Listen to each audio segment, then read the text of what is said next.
Hey everybody, and welcome back to the vlog thing, and another news updatey kind of episode. I'll actually have something review wise here pretty soon. I'm gonna be talking about this tiny little guy right over here. He's kind of neat, but I don't know. There's a lot of news that came out today, and I felt like I just needed to get something out there. First of all, talk about movie-wise stuff. That's right. So first of all, I mean, we talk generic geek news on here. We're going to talk about the Death Note movie just a little bit. Not particularly the movie, as I really haven't watched it yet. But we're going to talk about the director of that movie, who has now quit Twitter and gone in dark mode, as he puts it, to work on Godzilla vs. Kong. Which, I don't know, I'm not sure if I'm excited about that movie. Depends on how Godzilla 2 turns out. But he quit Twitter, mostly what most people are suspecting is because of death threats he's been receiving since he started scripting out Death Note. And I'm, I try to be positive, but every time we seem to cover something in geekdom, it's just there's always some group of people who have to be abhorrent fuck it, we'll think of the word later. We just have to be douchebags, basically, and kind of ruin everything for everyone else.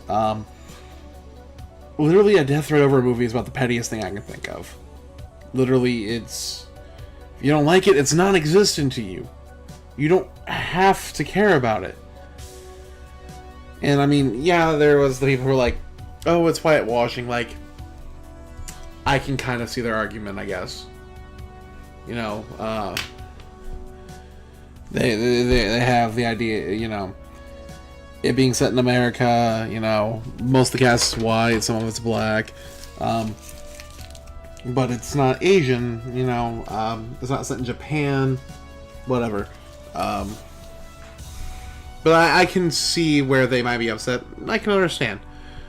What I don't get is people who don't like the movie so much probably haven't seen it, even. Sending a guy death threats over a passion project, which, don't deny yourself, this was a passion project for this guy because he waited years to get the funding for this and wouldn't do it unless he could do it his way.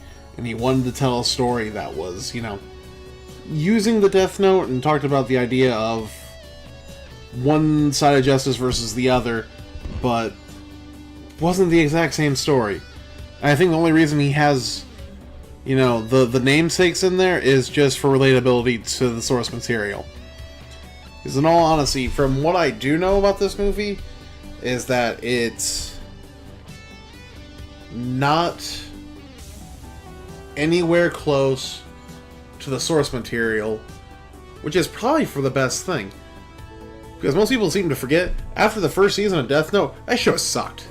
That show was awful. No one gave a shit about Mel, no one gave a shit about Nier, and basically, you know, Light just kinda was, you know, as soon as Light didn't have the notebook, it was just kind of a whatever show. And then the replacements for L were never quite as interesting as L. But, yeah, people, the little edge teens who fucking think it's really cool to send death threats to a guy, you know, over a fucking movie. You know, let's, seriously. But in cool news, we have the first images of the new Hellboy, who's being played by David Harbour from Stranger Things, if you didn't know. He was the cop in Stranger Things, and honestly, I think it was probably one of the more entertaining parts of that movie. And having looked over the image quite a bit, I mean, it's a first makeup. I don't know if this is going to be exactly what he has in the movies, but he looks fucking mean. Like, I'm not so big a fan on, like, the really long hair. But, I mean, Hellboy usually wears it kind of like in a weird little braid in the back, I think. So, it undone. If anything I could criticize, I kind of miss the Del Toro Hellboy had like some weird markings on him and like on his hand and everything. And you don't see that in here. I think the hand itself looks a little bit mechanical and kind of not organic enough. But all in all, movie-wise, if this has any indication, at least the movie's like looking pretty cool. No, not that I'm going to be able to compare the two probably in the end, because I have a feeling they're going to be nothing alike. But on to video game news. Video game news was huge today as Nintendo had another Nintendo Direct, and in all honesty, people who were like, there's nothing out on this system, and or the Wii U was way better, I think you might have your head up your ass. Because today, well, let's see, we got more Super Mario Odyssey news, including a bundle pack for those who don't have the Switch yet. We're just going to go over the Switch news. I might dive a little bit more into 3DS in a minute, but yeah, Nintendo Switch-wise, we've got more footage from Fire Emblem Warriors. It's a Dynasty Warriors game. I like Fire Emblem. I like Dynasty Warriors, but I don't know if I really feel like I don't think it's a day one purchase. Said more Super Mario Odyssey, which looks just better and better. Project Octopath Traveler has finally announced what it is. It's being made by the people who made Bravely Default, which already puts it like on a level, maybe. I don't know. I never played the second Bravely Default, but Bravely Default 1 was very, very good, and I thought it was really, really fun to play. So knowing that we're getting a more old school style RPG from them again on the Switch is kind of nice, and the 3D pixeled art style that's kind of like a more grittier version of 3D Dot Game Hero. I almost want to say it's like, what if Final Fantasy VI was, made three-dimensional? Because at least that's what some of the backgrounds look like. And they've shown that basically the idea of the story is that there's 8 characters altogether. Each one has a different storyline that they follow, and each one has different ways that they interact with everything in the world. So that'll be really interesting, and I'm waiting to see more of how people interact, because I know the one guy, he can like challenge people to like Tough Man contests, and the dancer girl can like get minion people. I don't know. We'll see where that heads out from.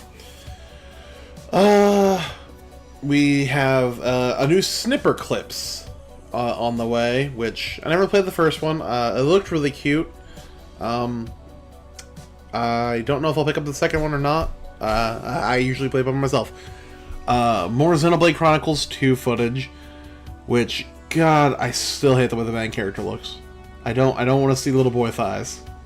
Come on, that design is just no. Hopefully, I mean, you can kind of change clothes a little bit in the other Xenoblade Chronicles games, so maybe we'll get some of that in this, and hopefully he can look super cool. But right now, he looks weak compared to everyone else. What else was announced? Worms WMD is coming to the Switch, which, if you've never played a Worms game, it's basically a 1v1 fuckfest of these tiny little people, these tiny little worms, just wanting to destroy each other. And why not? We'll delve into the 3DS news as well, because 3DS, I was expecting this to be kind of like the last hurrah year for the 3DS, and Nintendo likes to throw shit in my face. So let's see. We have some more stuff from Pokemon Ultra Sun and Ultra Moon, which is a hard sell on me, because I thought Sun and Moon were probably the worst Pokemon games I've played since I started the series back when it came out. And yikes. You know, they couldn't involve me enough. They couldn't get me involved enough in the game to even do like the after main story stuff. So I don't know. A couple new Ultra Beasts. I'm just still leery. Mario Party Top 100 seems like a cool concept, but it really looks like they just took the top 100 Mario Party games, which I didn't even fucking realize there were that many. Cause I'm not a huge Mario Party guy, just because I've never, didn't have a lot of people to play with growing up. And it looks like they cut out the whole mechanics of the party time.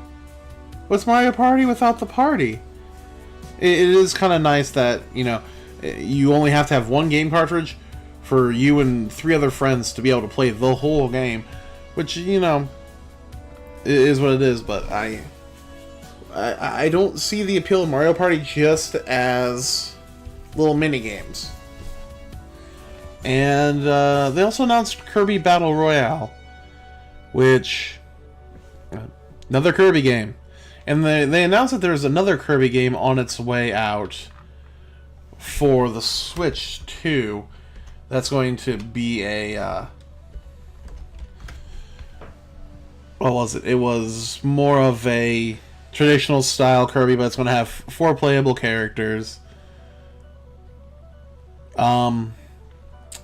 We got announced that Xenoblade Chronicles 2 will have a special edition, which, thanks Nintendo, you needed more of my money. And a special edition controller, which is like a reddish and a green. It's not super. Kirby Star Allies, that's the other thing. Dragon Quest Builders. They showed a little bit more of the new Guardian amiibos. And they talked about the arcade archives, and it's just going to be they're going to be arcade ports, which is kind of neat. And I'm sitting here scrolling through because they announced a lot of shit. A lot of it just kind of went like under the thing. Now that's the other big one. Other 2 big ones. They finally came out with when Elder Scrolls is coming out. That's November 17th. And I could give a shit. I'm not a huge fan of Bethesda until it comes to the next 2 games. Like Bethesda, when they do first person, like these role-playing games, I don't think they're fun to play. I don't think that they're story entertaining wise. I don't think any of the mechanics are that good. I literally think that some people, I'm not going to sit here and judge people on their game tastes. Because I know I have my eclectic tastes. So, but that doesn't excite me. What does excite me is that Doom, the 2016 release of Doom, is coming out on the Switch. Now, I don't know how well it's going to run, and that's kind of a big ooh thing, because that game has a lot going on, and it's very pretty, it's very fast, and if they lose any of that, they lose what makes that game super fucking good. So I'm excited about it until I see footage, I guess. And they also announced that it's getting Wolfenstein 2: The New Colossus, which is great support third-party wise. It's not getting it until 2018, which means it's probably got to be scaled down. And they're going to have to do some stuff to it because the Switch is not nearly as strong as PS4 or anything. And it is what it is. You can't really shake a stick at it and be angry. It's just what it is. Was there any other gaming news that really happened today? So this just in, I guess they do have an announcement trailer for Doom on the Switch, and it looks fucking great. That thing will it'll eat the battery life of that fucker quick. But, I think that is kind of it for today, guys. So, as always, you know, we're gonna end off with with music you should check out from video games because, you know, whatever, just something to entertain you and bring something that maybe you didn't know about. Besides, you know, because I'm just a guy doing a news show that's terribly put together after everyone else does a news show already. And we're going to throw out that if you haven't ever listened to it, go listen to Robo's theme from Chrono Trigger. We're still streaming that over on P-Switch, twitch.tv/PSwitchGaming. Yeah, that's the whole thing. So until I see you guys next time.